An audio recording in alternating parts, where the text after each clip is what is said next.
Most cities have had a riot or two in the past, and London is no exception, especially being the capital of the United Kingdom and having a history of nearly 2,000 years.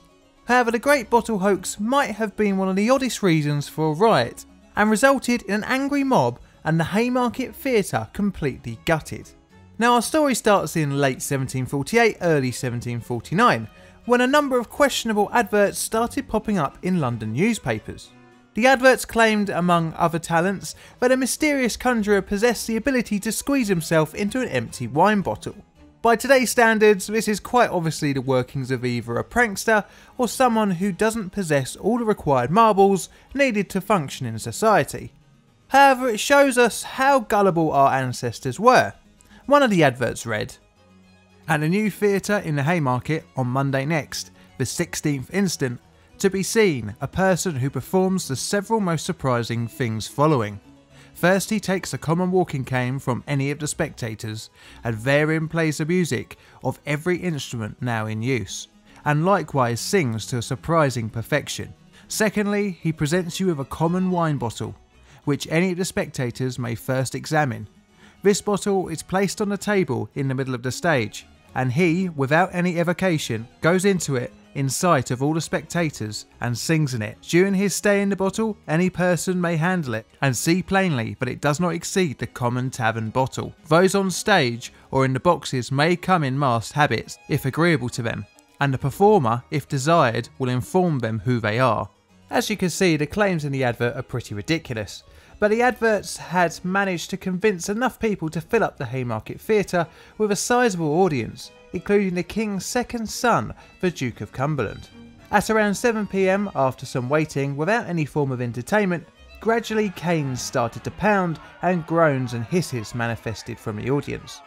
A member of the theatre staff appeared on stage and told the crowd with much bowing and scraping that if the performer didn't appear within 15 minutes, then their money would be refunded. The 15 minutes passed in the overcrowded theatre as the audience became more and more restless. Eventually someone threw a lit candle onto the stage and things started to go downhill from there.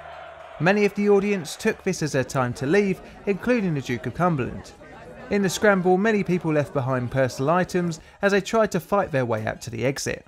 Those who remained decided to take it upon themselves to enact rough justice on the theatre by ripping up benches, trampling scenery and even tearing down boxes.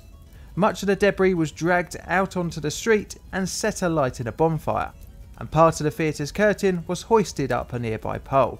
Unsurprisingly, the incident became the talk of the town, and many took to mocking the audience's gullibility in pamphlets handed out.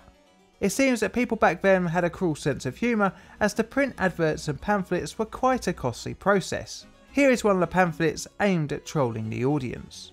"The most wonderful and surprising Dr. Benembe Zamanobapogo, occultist and body surgeon to Emperor Monenmugi, will perform on Sunday next at the Little Tea in the Haymarket following the surprising operations. First, he desires any one of the spectators to only put out his own eyes, which as soon as he is done, the doctor will show them to any lady or gentleman, then present to convince them there is no cheat, and then replace them into the sockets as perfect and entire as ever. Secondly, he desires any officer or other to rip up his own belly, which when he is done, he, without any evocation, takes out his bowels, washes them and returns them to their place, without the person suffering the least hurt. Thirdly, he opens up the head, takes out his brains and exchanges them for those of a calf, the brains of the bow and those of an arse, and here of a bully for that of a sheep, which operations will render the persons more sociable and rational creatures than they ever were in their lives." Some even made up bizarre reasons for the conjurer not turning up. One such excuse was that the conjurer was performing behind stage for a gentleman and consented to crawl into the bottle for £5. Once inside the bottle, the gentleman then entrapped him with the use of a cork, and escaped with the bottle and the conjurer in his pocket. Now obviously this is a ridiculous explanation for a ridiculous story, even though it did make me chuckle. Now who caused the hoax? At first the theatre's manager Samuel Foote was blamed for originating the hoax. Foote claimed innocence and even said that he had warned John Potter, the theatre's owner, that the booking for the Conjurer was a bit odd. Potter himself next had the finger pointed at him, but also claimed innocence and said that a strange man had dealt with all the arrangements that night. All very fishy, and even though no one had officially admitted to being behind the hoax, it is widely regarded that John Montagu, 2nd Duke of Montagu, was the culprit.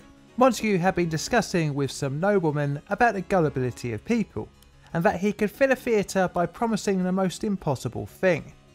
Montagu's noblemen friends didn't believe him, and a wager was set, thus creating the Great Bottle Hoax.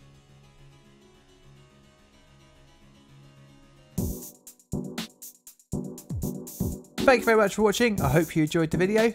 Please don't forget to like and comment. I always like to see what you guys write to me. Plus also, if you haven't done so already, please subscribe for more. Once again, thank you very much for watching, and I look forward to seeing you on the next one.